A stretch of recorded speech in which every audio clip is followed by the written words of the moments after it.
Today I'm going to talk about endometriosis. This is something that over the years I've seen a lot in my practice, and I'll tell you some of the important factors I've found to help stop it in its tracks and even reverse it. So endometriosis is, we have within the uterus, women have something called an endometrial lining. And this is what thickens throughout the menstrual cycle as the ovaries are producing estrogen. And then it's shed when you get your menstrual period. And the thickness of the endometrium is very much dependent on how much estrogen you have relative to progesterone. Estrogen causes the lining to thicken up. Progesterone counteracts that effect and holds the lining in place. And then if the egg is not fertilized, the progesterone drops, and that's what triggers the menstrual period to occur. So endometriosis is where the endometrial cells, instead of staying within the uterus itself, actually travel out the fallopian tubes and enter into the pelvis, and sometimes even into the abdominal cavity, and rarely even into the thoracic cavity that houses our lungs. So in a very bad case of endometriosis, you can have these endometrial cells moving and kind of surrounding the liver, moving just and surrounding the intestines, lining the bladder, and like I said, I've only seen it once, but kind of moving into the thoracic cavity and kind of irritating the lungs, so that when you're going through the menstrual cycle and your estrogen is being produced, and those cells are proliferating, you get proliferation wherever they're living, not just in the uterus, but if they're wherever they're deposited. So when that happens, as many women know, and you get your period, there's a lot of inflammatory leukotrienes and cytokines and things like that are produced. That's why sometimes women can have menstrual cramps. Well, you can have that kind of inflammatory based process happening everywhere that those endometrial implants are when the menstrual cycle is occurring, or when they're growing where they shouldn't be. So what can you do about this? Okay, lots of things. One is you can balance the hormones. So a lot of times women have a syndrome of estrogen dominance. They have way too much estrogen relative to progesterone.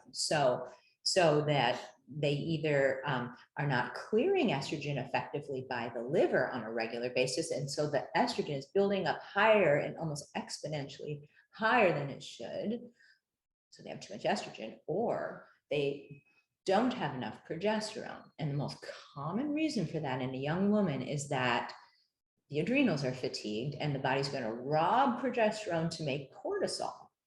And it diverts the progesterone over to cortisol, bringing the progesterone down, and then that throws the ratio of estrogen and progesterone off. And then sometimes women have a triple whammy where they have, let's say, sluggish liver, so therefore high estrogen, or maybe they drink alcohol, that makes their estrogen level even higher. Their adrenals are fatigued and they're diverting their progesterone over to make cortisol, and their progesterone goes low. So that can be a double whammy, triple whammy, I guess. So anyway, you want to balance the hormones. You want to support the adrenals. You want to augment liver clearance of estrogen with like calcium D-glucarate. You can even look at augmenting optimal estrogen metabolism with diindolyl methane, which both of those two products are extracts of cruciferous vegetables. So of course, including a lot of cruciferous vegetables in your diet can be helpful. So you want to balance the hormones, support the adrenals with either adaptogens, adrenal glandulars, etc. But here's some hidden factors. Okay, one, gluten. So many times over the years, when a woman who has gluten allergy or sensitivity and they're unaware of it, and endometriosis, if they stop eating gluten, it helps the endometriosis.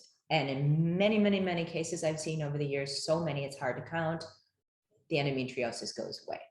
So taking gluten out of the diet can mysteriously really help endometriosis, and I really can't explain why that is. but it's just the case. The other thing is look at the structure of your pelvis. Sometimes women's pelvic bones, you've got the hip bones that attach back to the sacrum, and you've got, that kind of sacroiliac joint right back there. A lot of times that pelvis is kinked, it's like twisted.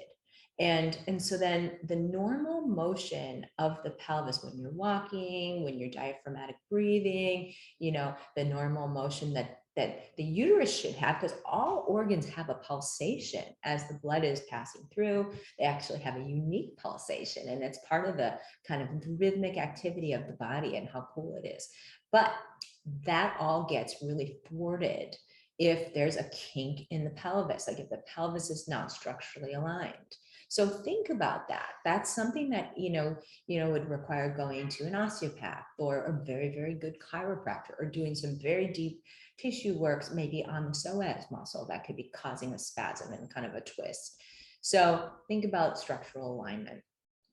And finally, because I always bring it back to this, look at how your biography is encoded in your body, because it's definitely residing in your energetic anatomy and in your physiology.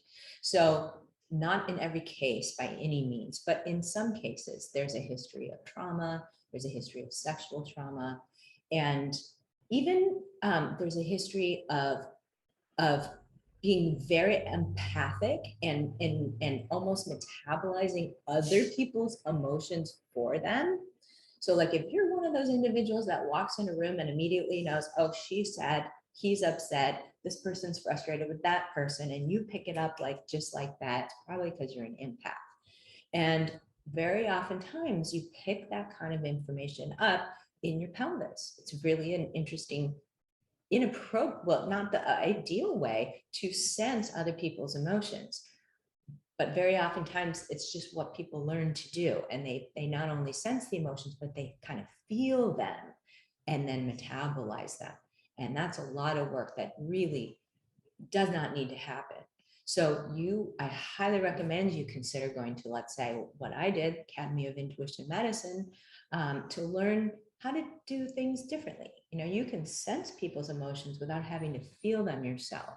You can get little input about their emotions without needing to feel them and metabolize them. And that tends to be a lot healthier for your second chakra and leads to healthier urogenital system and just more free-flowing energy in that area. So I hope this helps. There's a lot to think about, and probably a lot more we didn't have time to get into, but endometriosis, there's a lot you can do.